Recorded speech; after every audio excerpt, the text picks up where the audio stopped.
অবশেষে অযোধ্যার রাম মন্দিরে চুরি হয়ে যাওয়া টাকার অভিযোগে 8 জন মুসলিমকে গ্রেফতার করেছে। প্রিয় দর্শক বন্ধু হল, আজকে আমি আপনার সামনে যে ভিডিও ক্লিপ লিয়ে আইছি, ভিডিও ক্লিপটা পুরোপুরি দেখবা, দেখলে বুঝতে পারবা যে ভিডিওর মধ্যে অনেক কিছু দেখার আর বুঝার আছে। আর এই যে ভাই এই ভিডিওটা পোস্ট করছো, এই ভাইয়ের ভিডিও আমি লাগাতার দেখি, কারণ খুব ভালো লাগে তার ভিডিও দেখতে। তাই সত্য কথারে তুলিয়া ধরেন, এর লাগি বাইরে দিল থেকে স্যালুট জানাই।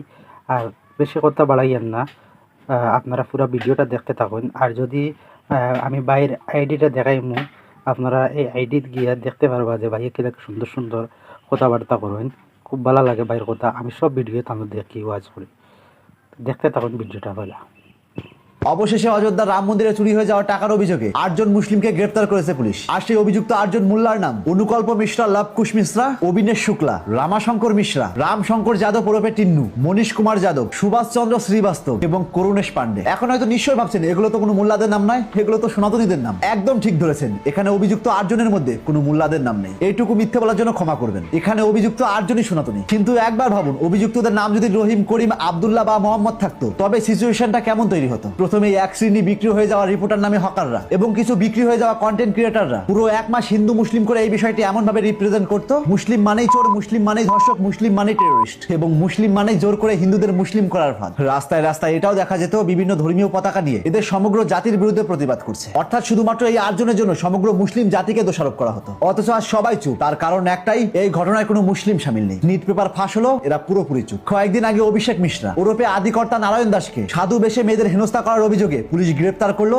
তবু এরা চুপ। ভণ্ড আশারাম গ্রেপ্তার হলো, তবু এরা চুপ। রাম রহিম সাধু বেশে শিষ্যদের ধর্ষণ করার অভিযোগে কারাদণ্ড দেওয়া হলো, তবু এরা চুপ। আর তার কারণ একটাই, এরা যে টাকার কাছে বিক্রি হয়ে গেছে। তাই এরা কখনোই সত্য মিথ্যা বিচার করে না, এরা প্রতিনিয়ত ব্যস্ত থাকে হিন্দু মুসলিম আলাদা করতে। অথচ যেখানেই মুসলিম চলে আসবে, সেই একজন দোষীকে কেন্দ্র করেই পুরো একটা জাতিকে দোষারোপ করা হয়। হ্যাঁ, সে হোক হিন্দু, মুসলিম, বৌদ্ধ বা খ্রিস্টান, অপরাধ করেছে মানে অপরাধ করেছে, তাকে জনসম্মুখে শাস্তি দেওয়া হোক, সেটা 100% সাপোর্ট করি। কিন্তু ওই একজন অপরাধীর কারণে কেন প্রতিনিয়ত হিন্দু মুসলিম করে গুলিয়ে খাওয়া হচ্ছে? কেন এক ধর্ম আর এক ধর্মের প্রতি বিদ্বেষ ছড়ানো হচ্ছে? আর যদি অন্য ধর্মের মানুষ এই অভিযুক্ত 8 জন সনাতনীর কারণে সমগ্র সনাতনীকে চোর বা দুর্নীতিবিদ বলে আখ্যায়িত করে, সেটা কি আদৌ যুক্তিপূর্ণ? নিশ্চয়ই নয়। ঠিক তেমনই একজন অপরাধী মুসলিমের কারণে সমগ্র মুসলিম জাতিকে দোষারোপ করা কতটা যুক্তিপূর্ণ? আজ মানুষ দুর্নীতি করার সহজ মাধ্যম করে নিয়েছে ধর্মটাকে ব্যবহার করা। একজন দুর্নীতিবিদ মুসলিমদের দাড়ি টুপিকে কাজে লাগিয়ে সে দুর্নীতি করছে, তার মানে কি ইসলাম দুর্নীতি করার পারমিশন দেয়? নিশ্চয়ই নয়। কিংবা একজন দুর্নীতিবিদ সনাতনীদের গেরুয়া পোশাক এবং মুখ ভর্তি দাড়ি নিয়ে দুর্নীতি করছে, সেই দুর্নীতি আদৌ কি সনাতন ধর্ম প্রশ্রয় দেয়? নিশ্চয়ই নয়। অর্থাৎ কোনো ধর্মই খারাপ কথা বলে না, বরং মানুষ ধর্মটাকে ব্যবহার করে খারাপ কর্ম করে। আমি আপনাকে গ্যারান্টি দিয়ে বলতে পারি, যে সনাতনী শ্রীমদ ভগবত গীতা পড়েছে সে কোনোদিনই মুসলিমদের সঙ্গে বিবাদ করবে না। কিংবা যেই মুসলিম তাদের ধর্মীয় গ্রন্থ কোরআন বুঝে পড়েছে, সেই মুসলিম কোনোদিনই সনাতনীদের উপর অত্যাচার করবে না। বিশ্বাস করুন, কোনো ধর্মই খারাপ কথা বলে না, বরং কিছু সুবিধাভোগী মানুষ ধর্মটাকে বিকৃতি করে এমন ভাবে উপস্থাপনা করে, যার জন্য আজ এই ধর্মের কারণেই